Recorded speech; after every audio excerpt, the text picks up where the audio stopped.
Welcome to History of the Netherlands, where we explore the events and characters that, over time, have transformed a swamp into an amazing modern marvel. This is History of the Netherlands. In the bonus. Hello and welcome to a special episode of History of the Netherlands. My name is Joe Wegasani. And I'm Julian Smith.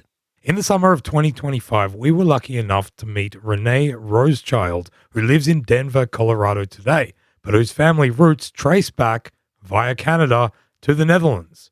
Rene's mother, Rosalie Nathans, was a Jewish Amsterdammer who was liberated from Bergen-Belsen concentration camp in 1945. When she returned to Amsterdam, she discovered that she was the only member of her family who had survived the war.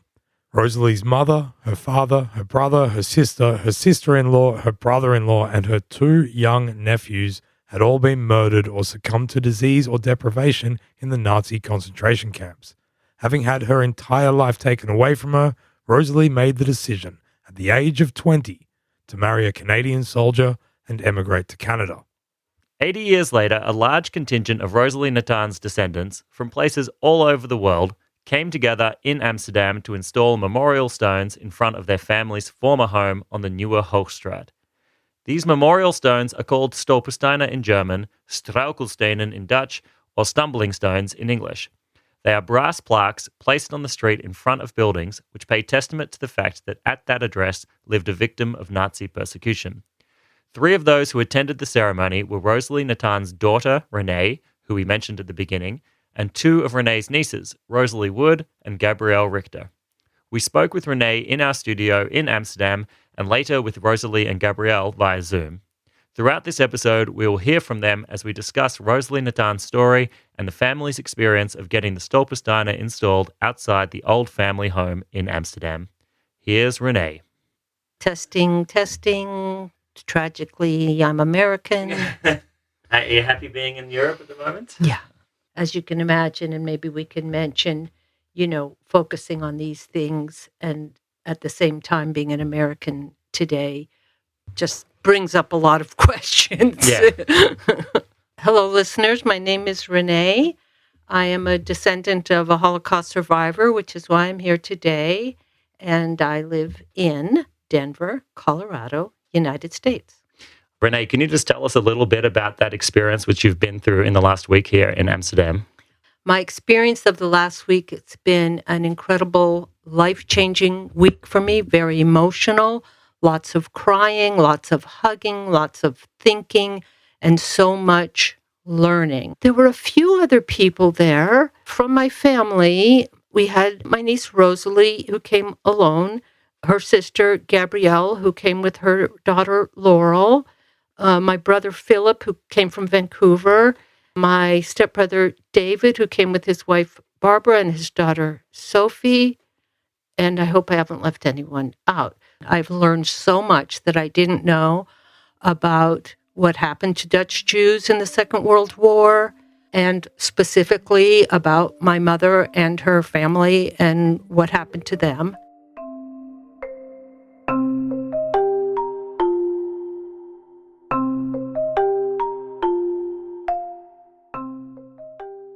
So Rosalie and Gabrielle, thank you so much for joining us. Could you please introduce yourself to our listeners? So my name is Rosalie Wood, and I'm from Vancouver, BC. I live in Vancouver with my husband and 2 small children, and I work as a secondary teacher. Hi, my name is Gabrielle Richter, and I'm a Canadian who currently lives in Hawaii in the United States. I'm a project and event manager and a proud mama of 2. My sister, Rose, is kind of more of the research one. So as we go through today, you'll find she's the default on fact, and I'm more the feels. Perfect. Yeah. Sounds like a perfect combination. What is your connection to Amsterdam through your family, specifically relating to the Second World War? That's the story that brings us here today. My family were Dutch Jews who lived in the Netherlands for centuries. My grandmother, her name was Rosalie Nathans, and she was born in Amsterdam in January 1925. She grew up with an older sister and older brother, and she was surrounded by love and had a very happy childhood. My great-grandparents, they owned a poultry shop on Nieuwe Hoogstraat, which is very close to the Rembrandt house in what was then the Jewish quarter of Amsterdam.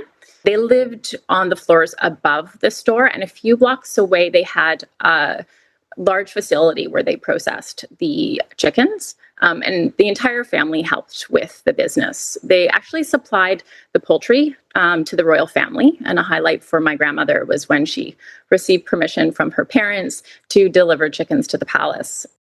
Yes, my mother grew up in the old Jewish quarter in Amsterdam. Her father, Simon Nathans, was a poultry processor.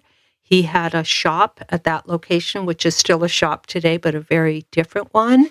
She, as far as we can tell from the few remaining older cousins and so forth, had a happy life with a warm and loving family.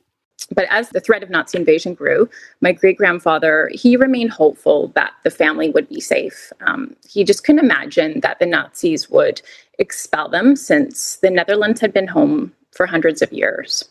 So my grandmother was, I think she was 17 or 18, and she was in her final year of secondary school, and she had left on a school trip. And when she returned home, she discovered that her entire family had been taken by the Nazis. And she thought, what should I do? And she decided I should go where my family is. It's really not clear to me what the Jews of Amsterdam knew at that time when they reported, or maybe it was more about what they suspected, or maybe there were rumors. But anyway, that's what she decided to do. She heard that the Jews were being rounded up at a local theater. A childhood friend actually begged her to stay and offered to hide her, but she refused. She was not going to abandon her parents, so she turned herself in. The entire family was sent to Westerbork transit camp in the Netherlands. From there, though, the Nathans were separated. My great-aunt Wilhelmine, her husband, and their two small children were deported to Sobibor, where they were murdered. My grandmother, my great-grandparents, and my great-uncle were deported to Theresienstadt, then later to Auschwitz. My great-grandparents were killed in Auschwitz, and my great-uncle was deported to Sachsenhausen concentration camp, where he didn't survive. My grandmother was eventually sent to Bergen-Belsen, where she was liberated in April of 1945. And it was just in time, because she later said she wouldn't have survived much longer. She recovered in hospital. And when she finally returned to Amsterdam, she found out that all of her family's possessions had been seized by the Germans. Their home and shop had been taken over by another family, and there was no one left. When she got back, her entire family had been killed, all of them. Her mother, father, sister, brother, sister-in-law, brother-in-law, and this is the saddest part, 2 nephews aged 2 and 5. All of them were gone. Her other relatives had fled. They were all over the world. Literally, she had nobody.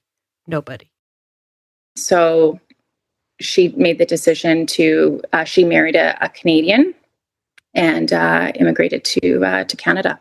And I should mention that, so her grandfather, he was part of the liberation of the Netherlands. He was a Canadian soldier who she had in hospital.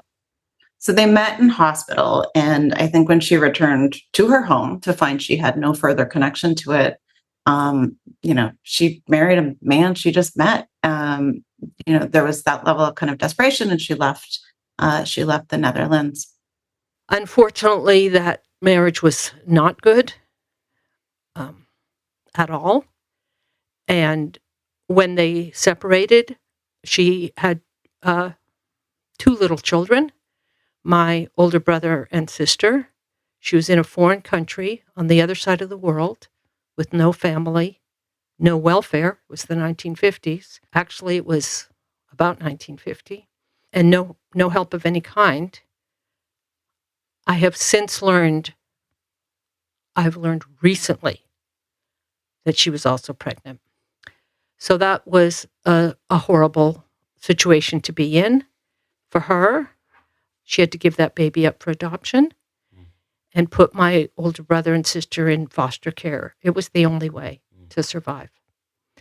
eventually she met and married my father, got her kids out of foster care, and had me and my brother Jonathan, who's a year older than me, and things were okay. Things were pretty good. She had a home and a stable income. They eventually moved to California, Northern California, which is where I grew up. And from my experience as a child, my mother was just a good mom. She was just caring and loving, and really, you would never have known. An extremely busy person who just did all the things, worked and took care of her children and her house and her community and everything that a person could do, despite what she had been through. Wow. Unfortunately, she was killed suddenly in a train car collision when I was 9 years old. Wow. And that is the end of the story.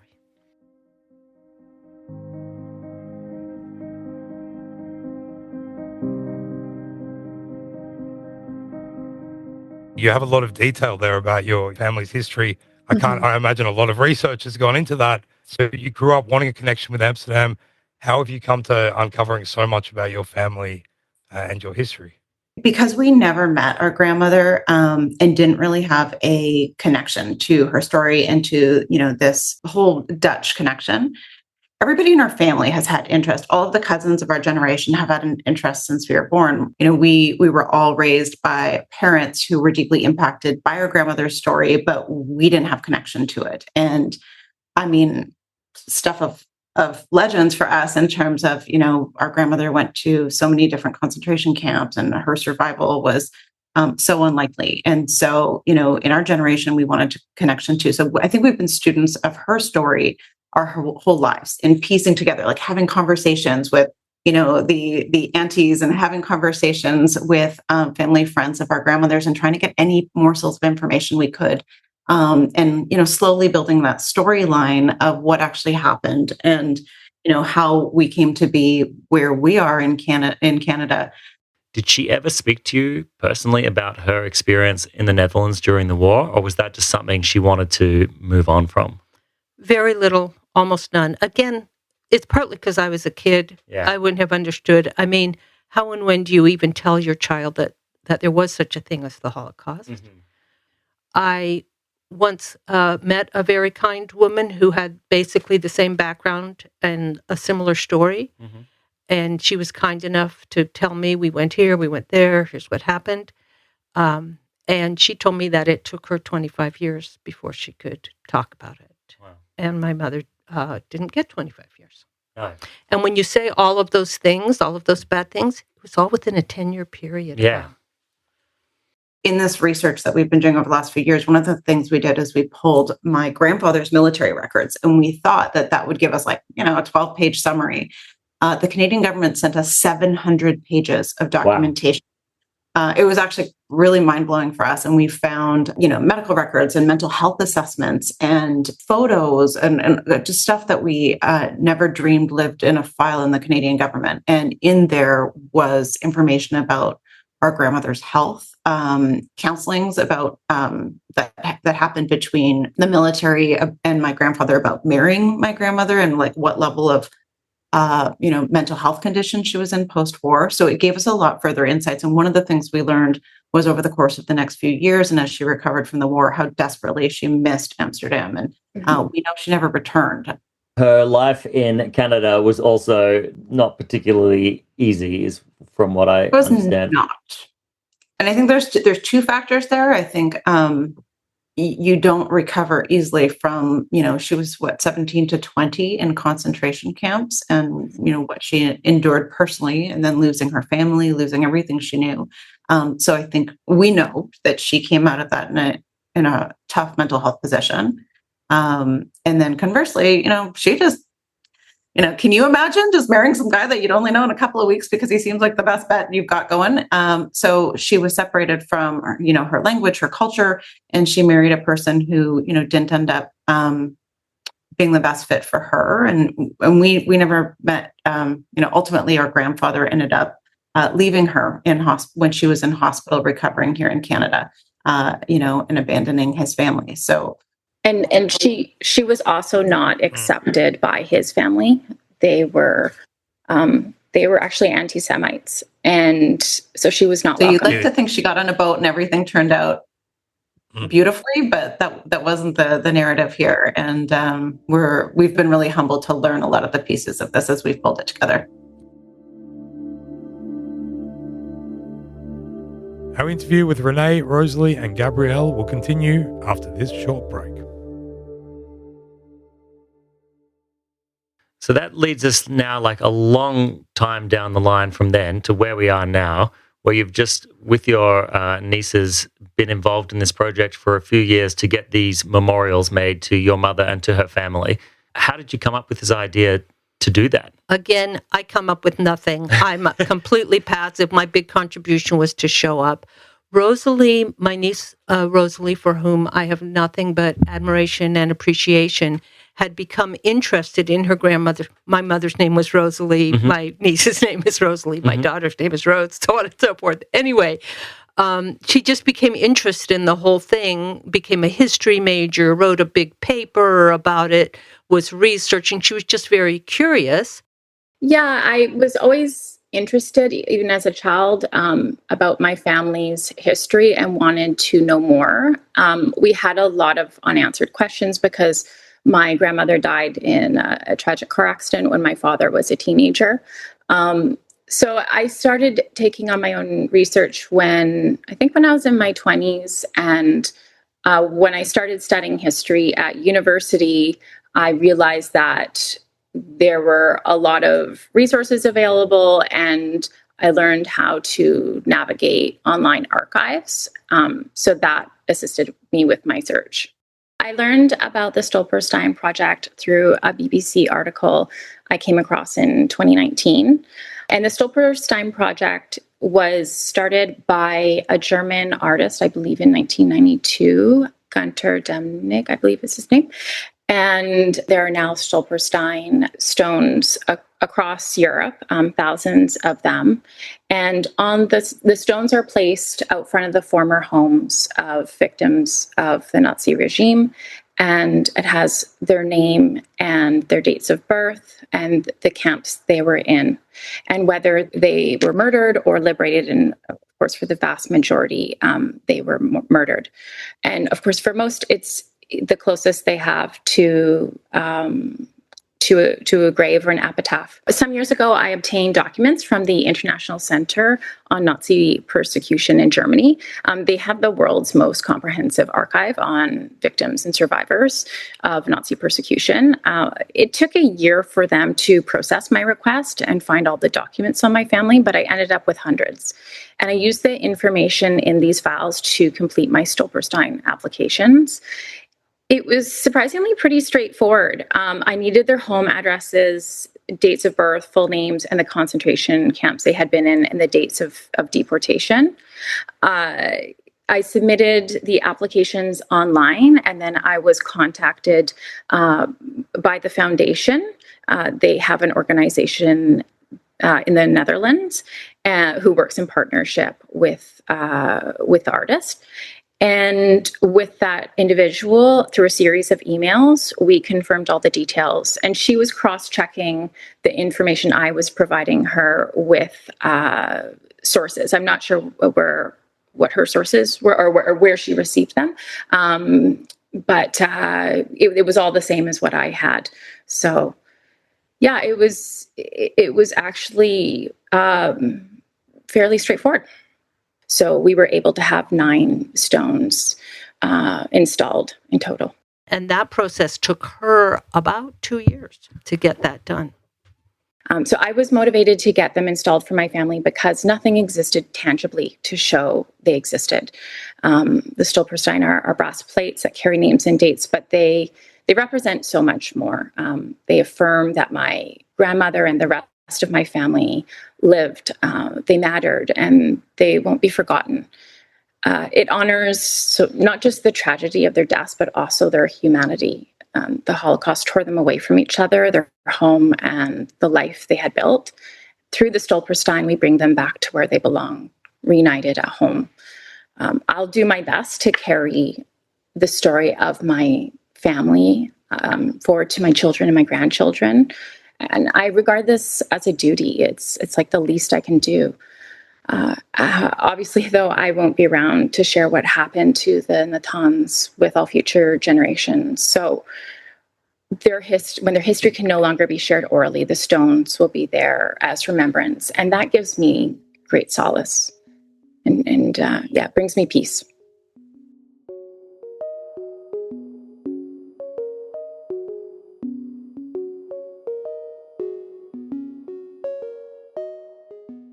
And so she was working on that for 2 years. And then does she get some email saying, it's been approved, we are going Here we go. You wait and they give you a date. And then she starts emailing all of us, all the rest of the family in Vancouver and Los Angeles and Hawaii and Denver saying, okay, we're doing it. Who can get there? And those of us who were able to get here did. And that was also a part of why this week was so special for me, to be together with them, to share the experience with them and be together with them. I think all of us now have a strong connection from having gone through that experience and cried together and learned together and all of that. So I flew from Hawaii, so like literally the other side of the world. And I brought my daughter, who's 11 years old. And we'd done some like pre-reading of Anne Frank, and we talked a lot about the family history. And so like she was primed and so excited. And I was so thrilled to share this experience of a first visit. And I realized like I hadn't really planned for what the moment and the experience would look like. And as the plane was landing, I was the kid looking out the window, obsessed at, the countryside and the airport and all the things. And it was weird as an adult arriving for the first time in a place that you have such strong connection to. And when I went through like customs and immigration, she asked the purpose of my visit. And I said, oh, I'm here for a family memorial. And she said, I'm sorry for your loss. I said, oh, no, it's a 80-year-long memorial. My grandmother was born here. And she said, oh, have you been here before? And I said, no, I've been wanting to come here my whole life. And she said, well, welcome home. And chills. So this was from this, immigration agent. And I hadn't expected to interpret it that way. Yeah, it felt very surreal.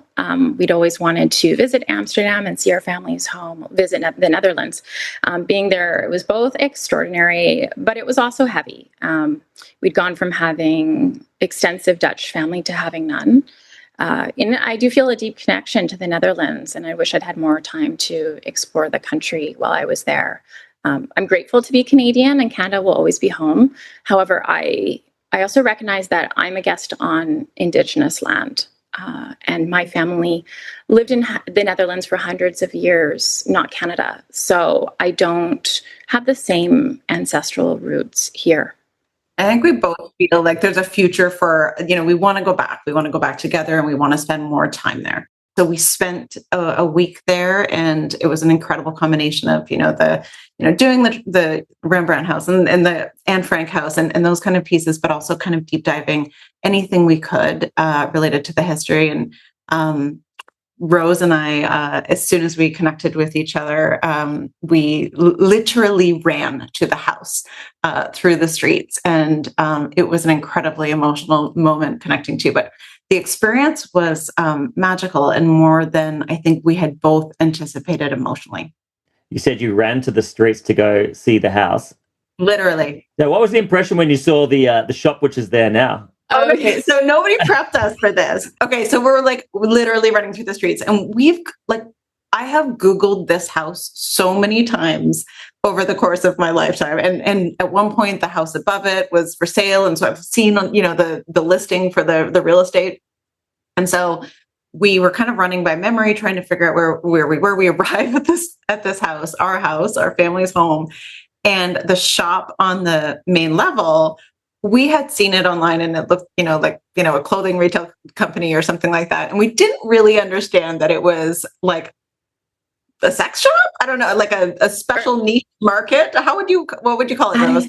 I don't know. It looks with like costumes for Mad Max. Julie and Joe, what do you call it locally? Artisanal, right? Special fetishes. Yeah. Yeah, it's like a bondage fetish shop. Yeah. And so we stood outside, and it was like we thought we were going to have this moment, and it was this completely different thing where we realized what was actually at the home, and we just started howling, like laughing, crying, tears coming down our face, so much so that like passersby were stopping to try to figure out what our deal was. And so, but it was almost like perfect in that the moment wasn't what we had anticipated our whole lives. And it was like so uniquely Dutch and so uniquely, a version of, we didn't grow up this like traditional Jewish life. We were, these misfits who are kind of all over the world, and to come together at this location and it's this like modern place was unique. Yeah. Typical Amsterdam result, that one. Yeah.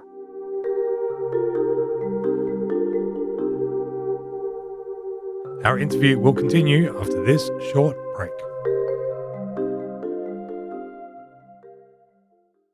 So who exactly did attend the ceremony? It was your family members. Were there other city officials or something who also attend, or is there someone from this foundation? So all of us were there, but in addition, someone in that group had hired a local guide, which was really wonderful. Her name was Marcella. She was there.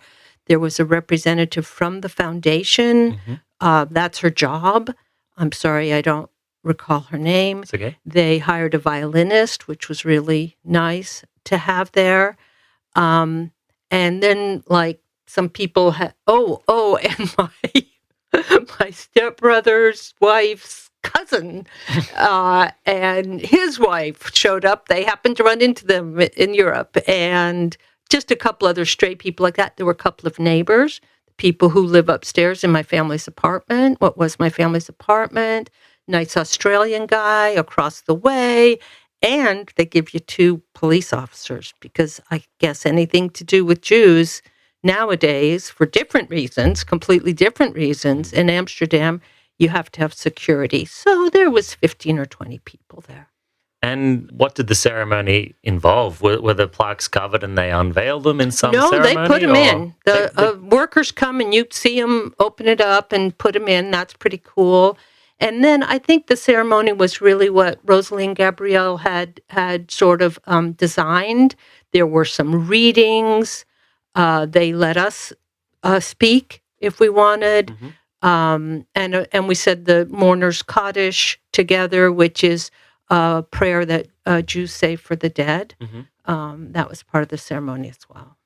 When I spoke at the ceremony, and I was crying and shaking, and I'm just like, I'm going to power through. I'm going to get this out. I told in brief the story that I've told you, and I said that I think that my mother thought that her 5 Jewish children were her revenge against the Nazis, and that all of us at the ceremony were that revenge, and all of us around the world, people in Australia and Thailand that are my mother's descendants, that all of us there are her revenge because the Nazis are gone and we're here. But I also said that as a Jew and as an American today, it's not over. The Nazis are gone, but Nazism is not gone. And that what were to use my heritage, my obligation, my role, that what I will do, that all of us who live and are able to love, because again, my mother was able to love. I know that she was. I know it personally because she loved me. And I know that as much as I know who I am. Sorry, it does make me cry some. That all of us who live and love and resist fascism are that revenge. And as an American, that's for me to do now, to live, to love my children and my grandchildren, and to resist fascism in America today. I hope that's not too controversial for your listeners to say that, but that's how I feel. You also all brought rocks with you from where you live. you said something about you're not like a typical Jewish person, but from my understanding is that there is like this tradition to leave a stone at a grave. Can you tell us about that? I mean, we didn't grow up a traditional Jewish lifestyle. Our mother's not Jewish, and our father, grew up in a home with a lot of trauma, and so, but that there's a through line and a connective tissue, and we appreciate a lot of the traditions, and we wanted to connect those back. And I will say, like, my sister Rose has converted, and she lives Jewish, and she raises her children Jewish. I don't. But have respect for some of these traditions. So what we did is, from all points of the world where we were coming from, we picked up these stones. I went to Kailua Beach here on Oahu in Hawaii and collected stones with my daughter. And Rose did the same in her community, and my aunt in Denver. And we all brought these together, and we just wanted to ensure that we were paying appropriate homage to the circumstances. And this was 80 years coming, and grandmother was alive today, she would have great grandchildren and great great grandchildren now, as far as Australia and Thailand and Canada. And I mean, her story, our bloodline has gone. I mean, the fact that she barely made it out of concentration camp, and now we're around the world. So we brought our stones, we arrived there, and we had this incredible moment in front of the house. And Gabrielle, do you want to share how the neighbors came down? So this was really, really cool. So we didn't really know how the community would accept this, and we didn't know if the residents or the business would really reject the fact that we were dropping these plaques in front of their current place of business or their home. So we actually wrote a letter to the residents explaining to them our history and connection, really respectfully asking to inviting them to join us and inviting them to be a part of this revised narrative. And the couple that live in the unit that our family once lived in, they joined for the ceremony. And there's this young couple, and they were so lovely and like really cared about the story and understood that they, were now stewards of a home that had such an interesting legacy. And that meant so much to us. So they joined the ceremony. And then I was surprised, like neighbors and passerbys just stopped and kind of joined around. There was even a gentleman who lived across the street who shared his own Holocaust story with me. And he said, you know what, I'll take care of the stones for you, the plaques for you. I'll keep them clean. And I was, just so taken aback that the community adopted this process, and the community has adopted these plaques, and they want to ensure that they help protect them, knowing that we're in Canada and Hawaii and not able to keep them clean ourselves. And the people who live in our family's home, they very graciously took the stones for us, the stones we placed on the Stolpersteine, and put them in the garden at the back of the house, because there's a beautiful garden behind the house. And so we were really touched by that. I was with Rene when she was there with the No neighbor. way! Yeah. So I made a recording of it with the audio, which we're going to include in this episode. So, I can't wait to hear it. That's awesome. What do you think? Any thoughts on, you don't want them to get overgrown, but you don't want them to be in people's way. I could put them in that pot, is one idea. Maybe that's best. that could be a good idea. Can you explain the rocks again? Where these particular rocks are from? Yes, well, it's a Jewish custom when you visit a grave to put a rock on it. I think the idea there again is that it's permanent. I'm actually not sure. I made that up. But it is a custom. And so Rosalie and Gabrielle asked us all, coming from different places, to bring rocks from our home. Okay. So we have rocks from Hawaii and rocks from the seawall in Vancouver, and so mine from my front yard in Brighton, Colorado. And we had them, I have a picture, we had them on the Stolpersteines, but they didn't want to leave them, and so all your family members brought a rock from their... 9 rocks. Yeah, we each brought, oh my God, what is this? What am I supposed to do with this? Look at this. Who did this? With this? Oh my goodness. What were they thinking? We each brought 9, those of us who remembered. Unfortunately, it was too difficult for my brother who lives in Thailand. Okay. It's too difficult for him to travel, so he didn't get to come, and I'm sure he wishes he were here. I know my daughter really wishes she could have come, but it was not possible for her. What do you think about this pot as a place? I don't want them to be in anyone's way, but I don't want them. You're okay with that? I'm okay with that. All right, great. Beautiful It's your spots. house, but now you have a story. You can tell people you have rocks from all over the place. Yeah, that's really nice. Do you mind just introducing yourself for 1 second, and then just maybe saying what's happening here and how you feel about this? All right. Well, my name is Fleur, and last week I got a letter from this Jewish family to join their ceremony about the Stolpersteine. So I went there, and it was really beautiful.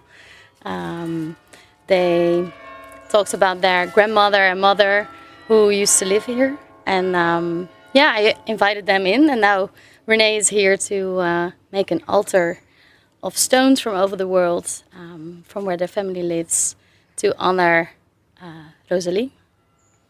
And for you, like living here in the address where those stones are now in the street, Yeah. like, what do you think the importance is of having some kind of memorial like that to remember the people who were like so badly affected by the Second World War? Yeah.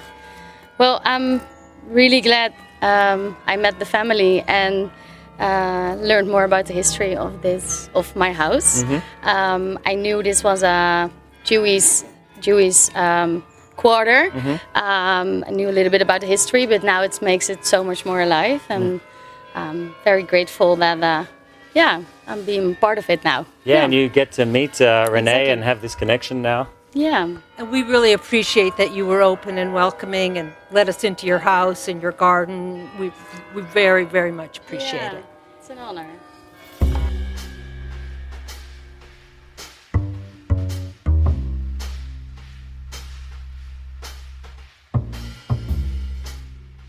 Why do you think it's important to make this kind of memorial to your family and your parents? People say, never forget. And it's a way of reminding people these were people. These were ordinary people who walked these streets and lived in these houses and went to work like you do. Let's just take a moment as you walk to the tram stop to remember that this happened to these people, and maybe would even make some people reflect for a minute or help them think about, why do these things happen? What would I have done if I lived in Amsterdam at that time? We all like to think we'd be hiding Jews in the attic, but would we? Really? Are we doing anything about the genocide that's going on right now? And so, maybe it might inspire some people to think or read about these things, why they happen, and what we can do about it. Has anything changed since your Amsterdam trip? Do you feel different? Has it added some other layer to your understanding of yourself and your family? For me, it's 100%. We both felt so connected to, and I think we feel like we created impact and memory for our family. We've stood on the street since, and we've watched people take pause at the plaques and read the Stolpersteines. And some people just walk by and take notice, but still there's a mental note that somebody lived here whose family was lost. But the folks who actually do pause, you're like, this is it. This is what we wanted. We're actually like connecting our family to the property and making sure people don't forget. I posted photos from my experience in a video on my social media, and have been shocked that friends of mine have been like, hey, I'm visiting Amsterdam. Can you give me the address? I want to go by. That wasn't a ripple effect that I expected. So the fact that we were able to, create this legacy for our family, but also like my daughter is forever impacted from this visit. I will bring my son back. What a special connection. And, I'm grateful that Rose, my sister, started us off by connecting us with this organization and starting the process. Yeah, certainly when I returned to Canada, I felt as I mentioned earlier, peace of mind. I think there's so much power and importance in remembrance, and we must continue to educate about the Holocaust and honor victims of the Nazi regime. And the Stolpersteine remind us that memory, it's not passive, it's active. And they remind us of our responsibility to see, to speak, to ensure that hatred and indifference never pave the way for such darkness. They urge us to acknowledge past tragedy, even if it's only momentarily. And in Jewish tradition, a person is only truly forgotten when his or her name is forgotten. And these stones stand as a response to indifference. They refuse silence. They deny erasure. And by placing them along the paths where people walk each day, they insist that we take notice. They call on us to pause, to reflect, and hopefully to care. And I really also appreciate that the memorial, it's highly individualized and interactive. So one can look up a Stolpersteine they encounter on the street using the Stolpersteine app. And they can then see a photograph of the individual and read their story. And as a result, each stone becomes more than a name. It becomes a point of personal connection. And again, invites people to pause, remember, and recognize the humanity of those who were lost in the Holocaust. And those plaques will be there long after Rose and I are gone. Wow. Beautifully said. Thank you very much for sharing that. And we should take a moment to shout out the foundation, the Stolpersteine Foundation, for what they've created and how easy they made it for a family like ours to have this moment and experience and closure for our parents and aunts and uncles. Yeah, it's really incredible. Great. Yeah. Well, I hope anyone who's listening to this and has a similar story can follow in your footsteps. And they should do the same thing. It was such a worthwhile experience and time spent. We feel really proud of it. I think it was really cool that we had the opportunity to install them 80 years to the summer that our grandmother returned home and no longer had a home, right? So when we were offered the opportunity to do it this summer, we jumped at it. It was like having a memorial that never, ever had the opportunity of happening. And, installing them in front of their home was just, it was a bucket list life moment for the both of us and for our broader family.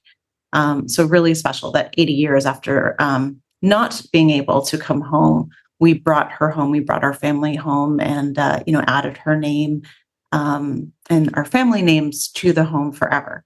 It was incredible.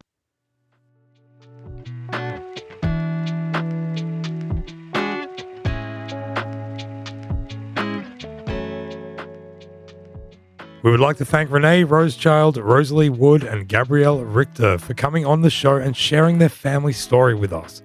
We'd also like to thank Fleur, the neighbor whose garden now hosts rocks from all over the world. We'll be back next time with another regular episode of History of the Netherlands. Until then, doei!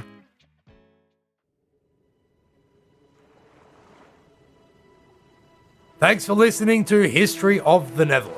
You can get detailed show notes at our website, historyofthenetherlands.com. From there, you'll be able to find other podcasts and projects that we've created. This is a production of Republic of Amsterdam Radio.